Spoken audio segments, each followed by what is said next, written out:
There's a new Volvo XC90, guys. I don't know if you guys were expecting this, but I'm actually going to the official launch in Gothenburg next week. September 4th is the embargo, but there have been leaked photos of this new Volvo XC90, so that's what we're going to cover in today's video. On September 15th, we are doing a giveaway to celebrate 50,000 subscribers here on the channel. In collaboration with Zaptec and then partnering up with Polestar as Polestar's recommended home charger, we are giving away 2 Zaptec GO home chargers. To enter, simply subscribe to this channel and comment down below, "I want a Zaptec GO home charger." Thanks Zaptec for sponsoring this video. The Volvo XC90 is Volvo's full-size 3-row 7-seat SUV. It first debuted back in 2002 with the first generation, and that had a very long production year of 12 or 13 years, with the second generation coming out in the fall of 2014 and cars hitting the road of the summer of 2015. I am very familiar with this car, guys, because this was the Volvo that, well, pouched me from the German brands. Up until then, I had BMWs, I had Audis and Volkswagens. I've grown up on Audi, Volkswagen, and Mercedes throughout my childhood and throughout my youth. We had multiple 5 Series, 3 Series, A6s, yeah, the whole lot. We had a lot of German cars.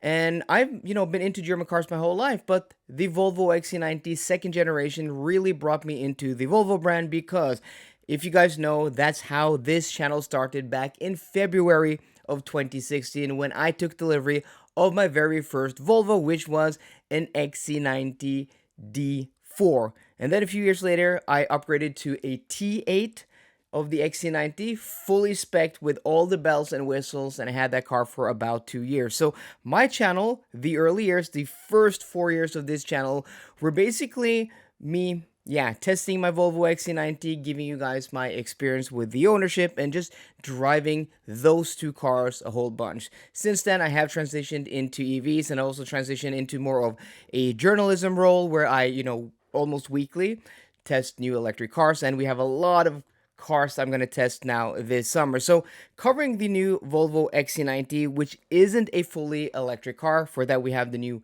EX90. I thought it was still very befitting for me to cover this new car because I have so much history here on the channel, and I honestly think there is some overlap here between people who are on the fence about a Volvo XC90 and the new EX90. And I think when I'm going to the launch next week, which I would highly recommend you guys to subscribe to the channel and hit that notification bell so you don't miss out on the upcoming videos, I'm going to be able to see the new EX90 and XC90 side by side, and I think that is very, very interesting. So what actually is new? And since this is a video coming out before the launch based on the leaked footage, I haven't been sent any info about the car, so I'm not breaking any embargo here because Volvo haven't actually sent me anything, which is normal, for new launches. Usually the manufacturers, for us who have, a good relationship with the manufacturers, they will send us photos, videos, and information about the car so we can prepare a video that can be launched when the embargo is lifted, like on the date and at the time when the embargo is lifted. But here, I haven't been sent anything. These are just leaked photos that have been, around on the internet for a few days now. I think I first saw them mid this week. Today is Saturday. This video is going up right after I record it because this is, breaking news in that sense. So we don't have a lot of information. We don't have any information about, the drivetrain, but, this isn't going to be an electric XC90. For that, as I said, we have the EX90. So this is going to be still based on the SPA2 platform, and it's not a new car, it's a facelift. And at that, it's the biggest facelift we've seen in a Volvo in recent years, but being a Volvo, they don't do big facelifts. So we can start with the exterior. If I'm just going to pull up the photo here in front of me. The front end looks to be basically completely new. Looking the car head on, there's a new grille, there's a new front bumper, there looks to be a new hood, and also new headlights. So the front is completely new. It looks like the windscreen, the roof, and the mirrors are the same looking at head on, but everything else is new. And this kind of gets a very fresh and different look to other Volvos. I'm kind of surprised with the new grille design. I'm going to go out on a limb and say it looks a little bit like, a Mazda. I'm not a huge fan. It looks like some of the what do they call, like the CX9s or CX7s, the big SUVs from Mazda. It's not a bad look, but it doesn't look very Volvo. I'm not a huge fan of the lines going in different directions. See what they're going for because it mirrors that Volvo emblem or that Volvo shield. But I'm not a huge fan. I only think we've seen this is the ultimate trim. Like there might be like a sporty trim. I don't know if Volvo do R designs anymore. I'm not sure, but we may see a different trim like with different editions. But it looks good. It looks good. It's just a little bit, well, a little bit different than what we've seen from other Volvos. And I do think it's a modernization of the XC90. Is it an upgrade? Well, I don't know. Let me know in the comment section down below what you guys think. But I do think the new headlights are really cool. I really like the new bumper design.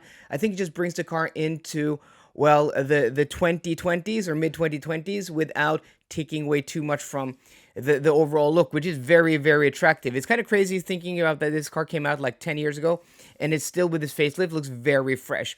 From the rear three-quarter, which is the next view here, the next picture, it looks basically the same. I mean, the rear lights are the same, the tailgate's the same, everything from the front fender. I think the front fender's the same, is new because of the new headlights and the new hood, but basically everything from like the A pillar and backwards seems to be the same. New wheel design.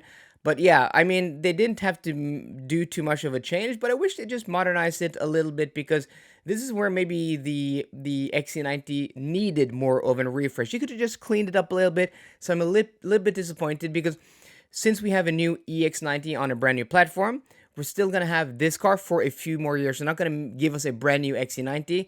That's where we're getting this heavy revision, this facelift.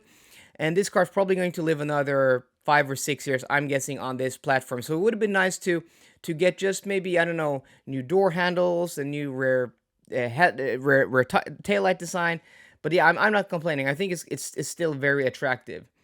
Lastly, we have the interior footage or photo of the interior footage. Photo of the interior, and here we can also see that the steering wheel looks to be the same, the gauge cluster seems to be the same, we can see a little bit of the door design, which also seems to be the same. The crystal shifter is still there, but where we see a new design is in the center console. It looks like they ditched the old 9.3-inch infotainment system screen, which was, long overdue because that was a very small screen.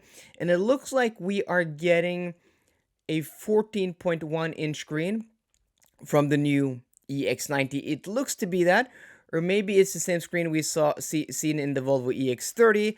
I'm not sure, but it kind of looks a little bit out of place, like an iPad glued to the dashboard more than anything. And we also have new vent designs. So it is a very interesting design. The vent designs have moved away from the XC90 vent design to more of the Volvo S90 V90 vent design, which I think is more attractive. And also the center console, like the between the seats and the dashboard, seems to be split now, as before it was more as one piece. That's what it looks like from the photo. I may be mistaken, maybe just from this angle. But yeah, that seems to be the upgrade to the interior, the new infotainment system, which I think I'm not a huge fan of the one in the EX30 because they've moved or taken away a lot of the stalks and switches and buttons. But here it seems to keep the same stalks on both sides of the steering wheel because it has that central gear shifter, and also has the steering wheel mounted buttons as we've seen in the current Volvo XC90. So I think this is the best of two worlds because it implements the new infotainment system with a bigger screen and more functionality. This Android-based infotainment system we first saw on the EX30, but it also keeps a lot of the physical buttons. So I think it is a very nice upgrade.